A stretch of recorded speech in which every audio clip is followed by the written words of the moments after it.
Hello বন্ধুরা, have a good day. এটা ছিল একটা সানডের রেসিপি, সানডে দুপুরে লাঞ্চ খাবার। তো যাই হোক, আমি এটা আজকে তুলে ধরেছি, আজকে ভয়েস দিচ্ছি আমি একটু রাতের। আপনারা জানেন সকালবেলা যে তাড়া থাকে তখন ভয়েস দেওয়ার মতন সময় থাকে না, ভিডিও বানানো, ঘরের অন্যান্য কাজকর্মও থাকে। তো আমি প্লেটিংটা একটু প্রথমে দেখিয়ে দিচ্ছি। আজকে একটা অভিনবভাবে আমার বাড়িতে এরকমভাবে করিনি, সেরকম একটা চিকেন করলাম। চিকেনটাকে আমরা অনেক রকমভাবে ট্রাই করি, কেননা সব রান্নাতেই দেখবেন চিকেনটা সব কিছু দিয়েই সুন্দর করে মিলেমিশে যায়। এই জন্যই চিকেনটার উপরে আগে ট্রাই। এই তিলের তো অনেক কিছু গুণাবলী আছে, আপনারা জানেন। তিলে ক্যালসিয়াম, ফসফরাস, এরকম যাবতীয় গুণ নিয়ে, আরও অনেক অনেক গুণ নিয়ে কিন্তু তিলের খাওয়া ভালো। সাদা তিল হোক, কালো তিল হোক। এবার সাদা তিলটা আমরা রান্নায় অনায়াসেই ব্যবহার করতে পারি। আচ্ছা, এটা হচ্ছে কুমড়োর বীজ। কুমড়োর বীজ আমি আগে কখনো ব্যবহার করিনি, কিন্তু এই হাল আমল 2 মাস 2.5 মাস ধরে আমি আমার রান্নাঘরে কুমড়োর বীজকে একটা বড় জায়গা দিয়ে দিয়েছি। দেখলাম যে কুমড়ো বীজ দিয়ে রান্না করা ক্ষীরোদ কাতলা থেকে শুরু করে সব নিরামিষ রান্নার মধ্যেও যদি আমি এরকম কুমড়োর আর তিলের বাটা দিই, অসাধারণ হয়। তো সেই জন্য আমি আজকে চিকেনটা কিন্তু এটার ব্যবহার কিভাবে করব সেটা দেখার জন্য কিন্তু পুরোটা দেখতে হবে। আর কথা বলতে বলতে কিছু জিনিস কাটাকাটি যেমন করছিলাম, তার পাশে মিক্সারে অনেক রকমভাবে মশলাগুলো যে আলাদা আলাদা করে করেছি সেটাও দেখাবো। এটা আমি পেঁয়াজটাকে প্রথমে তেলে একটু ভেজে তুলে নেব, যেটাকে বলে বেরেস্তা। তো এইটা সবসময় ছিল। আচ্ছা, প্রথমে দিয়ে দিচ্ছি আদা আর রসুন। এটার একটা সুন্দর একটা আবার বানিয়ে নেব পেস্ট। আচ্ছা, বেরেস্তা হিসাবে এটা হতে হতে আমি কিন্তু সেই মাঝখানেও কিন্তু আমি পেস্টগুলো করে নিচ্ছিলাম, কেননা সবজি সেই অর্থে যে খুব বেশি কাটাকাটি তা নয়। ওই রসুন আদা এগুলো করতে যেগুলো সময় লাগে, এটার আমি এখন পেস্টটাকে তুলে নিচ্ছি। আদা আর রসুনের পেস্টটাকে বের করে নিয়ে আবারও অনেক কিছু পেস্ট করার আছে আজকে রান্নার। তবে সেটা আর কি দেখতে দেখতে যাব, বলতে বলতে যাব। এই বেরেস্তাটা প্রায় হয়ে এসেছে, এবার তুলে নেওয়ার পালা। তারপর তারপর যাব রান্নার পদ্ধতিতে। তো কাটাকাটি জিনিসগুলো আমি দেখাতে পারিনি, তার কারণ হচ্ছে আলাদা আলাদা করে বাটিতে রাখা আছে যে এগুলোর সাথে এটার সাথে এটা যাবে, ওটার সাথে ওটা যাবে পেস্ট করার সময়, কেননা অন্য রান্নাতেও ব্যবহার করব সেরকম জিনিসও রয়েছে। বেরেস্তাটাকে বাটিতে সরিয়ে নিলাম। এটা পেঁয়াজ পেস্ট, এটার মতো আর কিচ্ছু নেই, শুধু 2খানা পেঁয়াজ পেস্ট রয়েছে। পেঁয়াজ আর এটাতে দিচ্ছি পেঁয়াজ আর কাঁচা লঙ্কা। আগেরটা শুধু পেঁয়াজ পেস্ট ছিল, আর এটাতে পেঁয়াজ আর কাঁচা লঙ্কা পেস্ট। একটুখানি ওই যে আধা আধা করে নিয়ে তারপর আবার একটু সামান্য জল দিলাম। এই জল দেওয়ার পর এরকম গ্রিন কালারটা আসলো।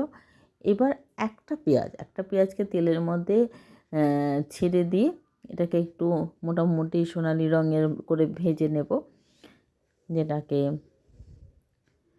মানে গোল্ডেন ব্রাউনের মাঝামাঝি যে জায়গাটা সেটা হবে।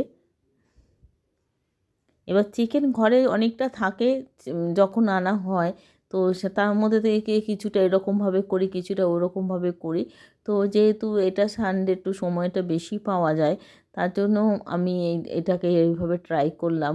খুব বেশি কোনো মশলা টশলা দিইনি, সব পেঁয়াজ রসুন আদা লঙ্কাকে বিভিন্ন রকমভাবে পেস্ট করে এটাকে দেখেছি। একটু ধৈর্য ধরে আপনাদের দেখতে হবে। আর আমি যখন করেছি তখন তো আমার পাগল পাগল অবস্থা। এখন আমি বলছি, এখন আমি মনে করতে পারছি না যে কোনটাকে করেছি কোনটা পরে করেছি, তার জন্য আমাকেও ভিডিওটা দেখতে হচ্ছে খুব ভালো করে মন দিয়ে।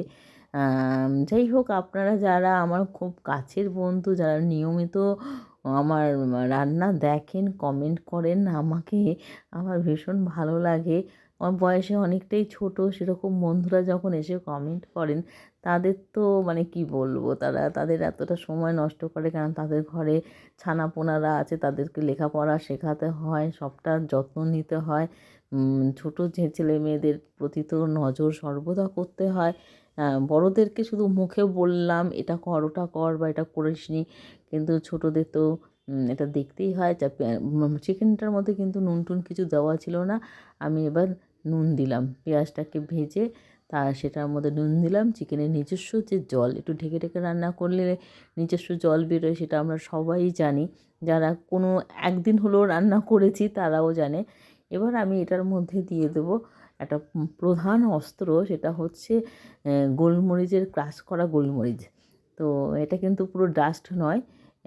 আর এবার দেব যেটা লঙ্কা, কাঁচা লঙ্কা আর একটা পেঁয়াজকে দিয়ে আমি এটা পেস্ট করেছিলাম। ভিডিওটা উঁচু নিচু হয়ে গেছে, সরি। যারা পরপর দেখবেন তাদের একটু খারাপ লাগবে, কিন্তু রান্নাগুলো কিন্তু সুন্দর হয় খেতে। এটা কিন্তু মানে ওয়ারেন্টি নয়, গ্যারেন্টি দিয়ে বলতে পারি। এরকমভাবে যদি করে কোনো দিনও বাড়িতে ট্রাই করেন বা আপনারা যদি খেয়ে থাকেন, নিশ্চয়ই জানেন এই রান্নাগুলো কতটা সুস্বাদু হয়। তো নিশ্চয়ই আমি একটু অন্য, সবসময় যে নিজের আইডিয়া থেকে, যে এটা যেমন নিজের আইডিয়া থেকে বের করেছি, অনেক মা ঠাকুমার আমলের রান্নাও করি, আবার নতুন নতুন কোনো বন্ধুর ভিডিও দেখেও করি। তবে এটা কিন্তু আমি এই যে যখন রান্না করতে বসেছি সেই সময় কিন্তু মনে যে এরকমটা এসছে যে ওই আসলে ওই তিল, যে তিল ষষ্ঠীটা গেল, সেই তার থেকে যে তিলের একটা ফর্ম পেলাম, যে সমস্ত তিলের কত উপকারিতা আছে। তো সেইটাকে আমি একটু একটু করে ব্যবহার করছি, যে নিরামিষ রান্নাতেও যদি ব্যবহার করা যায়, তো আমিষ রান্নাতেও তো আমরা ব্যবহার করতে পারি। তো মাছে তো করি, তো মাংসও একটু করে দেখি সেইভাবে। এবার তিল আর কুমড়োর পেস্টটা দিয়ে দিলাম। সবটা কিন্তু এখানে দিইনি, কিছুটা রেখেছি, কেননা মাছও হবে।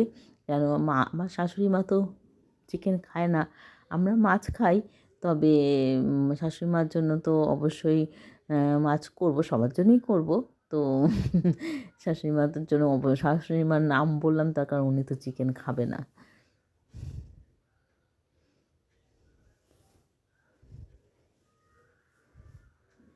একটু কষিয়ে নিতে হবে যাতে তিলের যে একটা গন্ধ সেটা না হয়। কুমড়ো বীজের কিন্তু কোনো গন্ধ হয় না।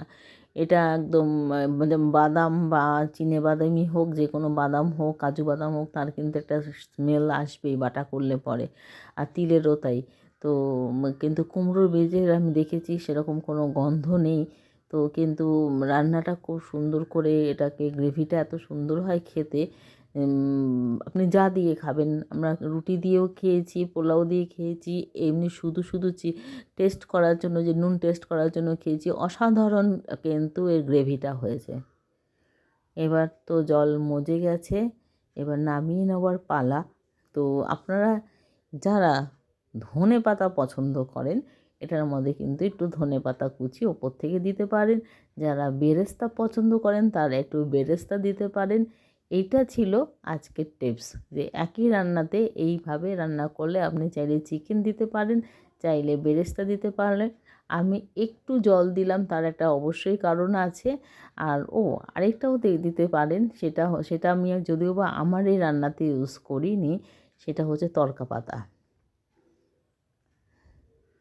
যদি মনে করেন যে শুধু রুমালি রুটি দিয়েই খাবেন, তাহলে কিন্তু তড়কা পাতা দিয়ে, এটাই মানে বেরেস্তাটা সেইখানে স্কিপ করে, বেরেস্তার জায়গায় স্কিপ করে, বা বেরেস্তা করতে ভুলে গেছেন বা ঘরে আগে থেকে করে না রাখা নেই, সেই পর্যায়ে কিন্তু আপনারা তড়কা পাতা তো ঘরেই থাকে, একটু গরম করে নিয়ে হাতে একটুখানি গুঁড়ো করে দিয়ে দিলেও এটা কিন্তু একদম মানে গরম গরম করুন বা পরের দিন খান, সেটাও ভীষণ ভালো লাগবে। কেন অনেক সময় আমরা কিন্তু এরকম পরের দিন কিন্তু রান্না কিন্তু খাই, তার জন্যই বললাম। এবং তার টেস্ট কিন্তু কখনোই খারাপ হয় না। তবে পরের দিনের রান্নাটা আমি সাধারণত মাইক্রোওভেনে গরম করি, যাতে মানে তার খাদ্য গুণ আর ফ্লেভারটা মানে তখনও প্রেজেন্ট থাকে। অনেক সময় কি হয়, গ্যাস বা অন্য কোনোভাবে যদি আমরা গরম করি, ইন্ডাকশান বা যে কোনো, সেখানে কিন্তু ফ্লেভারটা সামান্য হলেও প্লাস মাইনাস হয়। কিন্তু মাইক্রোওভেনে যদি আমরা করি, মাইক্রোওয়েভ করলে পরে সেই ক্ষেত্রে কিন্তু প্লাসই হবে বা একই সেম থাকবে, মাইনাস কখনোই হয় না। এবার বেরেস্তাগুলো দিয়ে আমি এটাকে নামিয়ে নেব। ট্রেনিং এসছে।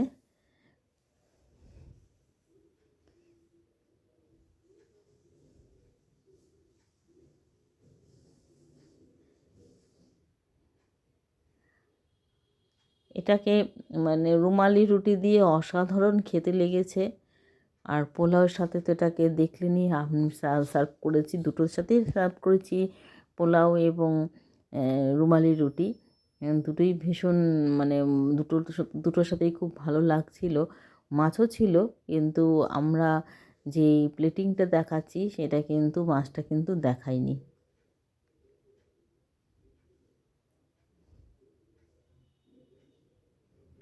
যে জলটা দেখতে পাচ্ছেন একটু হালকা জল রয়েছে, এটা কিন্তু বসে যাবে, যেহেতু এটা তিল দিয়ে করা, এই জন্য এটা বসে যাবে। যেমন আলুটাও অনেক সময় জল টেনে নেয়, এটাও বসে যাবে, এতটা জল থাকবে না। তার জন্য আমি একটু হালকা জল দিলাম, কেননা এই দেখুন মাছ করেছি, মাছে কিন্তু আমি লাল লঙ্কা ব্যবহার করছি, সেখানে কিন্তু কাঁচা লঙ্কা পেস্টটা যেটা করেছিলাম সেটা দিইনি। আর চিকেনটা কিন্তু কাঁচা লঙ্কা পেস্ট দিয়ে করেছি। একটু করে খাবেন এবং দেখবেন, আর লাইক কমেন্ট সাবস্ক্রাইব করবেন, কারণ আমি তো জানি যারা সাবস্ক্রাইব করেননি তারা সাবস্ক্রাইব করবেন। Tata, bye bye.